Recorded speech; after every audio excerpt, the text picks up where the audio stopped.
చంద్రబాబు ఎవరి మాట వినని సీతయ్యలా మారారా? తాత్కాలికం కాకుండా భవిష్యత్తుపై బాబు దృష్టి పెట్టారా? సంపద సృష్టించడంలో ఆయన నిర్ణయాలపై విమర్శలు వస్తున్నాయా?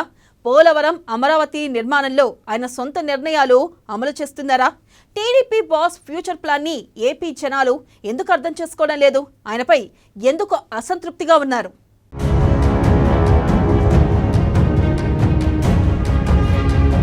భవిష్యత్ ఆలోచించి చంద్రబాబు నిర్ణయాలు, కుటుంబ ఆదాయం పెంచడంపై దృష్టి, పోలవరం ప్రాజెక్టుకు ప్రాధాన్యత ఇస్తున్న బాబు, అమరావతి నిర్మాణంలో ఆచితూచి అడుగులు, సూపర్ 6 హామీలపై ప్రజల నిలదీత, కాంప్రమైజ్ కాకుండా ముందుకు బాబు, అభివృద్ధితో పాటు సంక్షేమం జరగాలనేది బాబు కోరిక. ఏపీ సీఎం చంద్రబాబు భవిష్యత్తు ఆలోచన చేసి నిర్ణయాలు తీసుకుంటారు. అయితే ప్రజలకు మాత్రం ఇన్స్టెంట్ ప్రయోజనాలు అవసరమన్నది గుర్తించరు.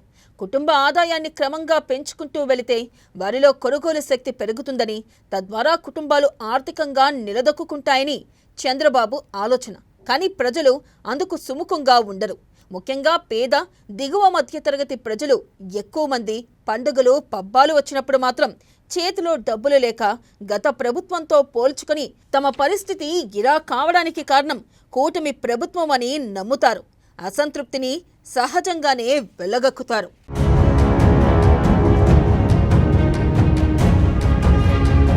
చంద్రబాబు ఆలోచనలు వేరుగా ఉంటాయి. ఆయన ఒక కుటుంబం దీర్ఘకాలంలో ఉపయోగపడడంపై ఆలోచన చేస్తారు.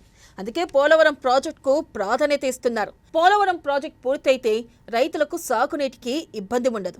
గ్రామాల్లో తాగునీటి కొరత కూడా తీరుతుంది. దీంతో పాటు ఆయన అనుకుంటున్నట్లు గేమ్ చేంజర్గా భావిస్తున్న బనకచెర్ల పథకం కూడా పూర్తయితే ఇక ఆంధ్రప్రదేశ్కు తిరుగుండదు. అలాగే అమరావతి రాజధాని నిర్మాణం విషయంలోనూ ఆయన ఆలోచనలు వేరే విధంగా ఉంటాయి. ఒక నగరం వస్తున్నప్పుడు అనేక మందికి ఉపాధి అవకాశాలు దొరుకుతాయి. పనులు ఎక్కువయ్యి వారికి కావాల్సిన ఉపాధి దొరకడమే కాకుండా సంపద కూడా పెరిగే అవకాశం ఉంటుందన్నది చంద్రబాబు దూరదృష్టి.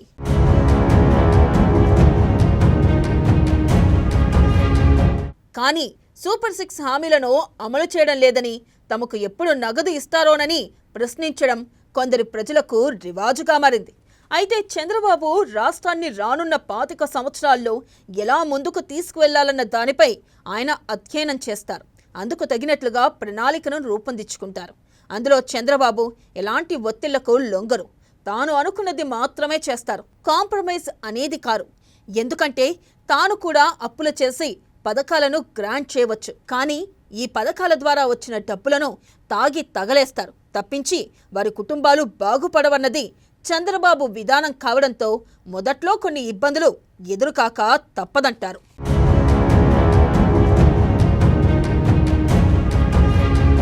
క్షేత్రస్థాయిలో ప్రజల్లో అసంతృప్తి ఉందని చంద్రబాబుకు నివేదికలు అందుతాయి.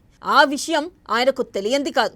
అయితే చంద్రబాబు మాత్రం ఆ విషయంలో నిబ్బరంగా ఉంటారు. ఈ రోజు గురించి ఆలోచించవద్దని, రేపు ఎల్లుండి గురించి ఆలోచించాలని ఆయన తరచూ చెప్పే మాటలనే కార్యాచరణలో పెడతారు. అభివృద్ధితో పాటు సంక్షేమం కూడా జరగాలని ఆయన అనుకుంటారు. అలాగే చేస్తారు. ప్రజల మనసులను గెలుచుకోవడం ఎలాగో చంద్రబాబుకు మించి తెలియంది కాదు. అలాగే ఆయనను మించిన రాజకీయ వ్యూహాన్ని రచించేవారు కూడా అరుదుగా ఉంటారు. అందుకే తెలుగు తమ్ముళ్ళు ఎంతమంది ఎన్ని పోస్టులు సోషల్ మీడియాలో తన ప్రభుత్వానికి వ్యతిరేకంగా పెడుతున్నా ఆయన లైట్గానే తీసుకుంటారు.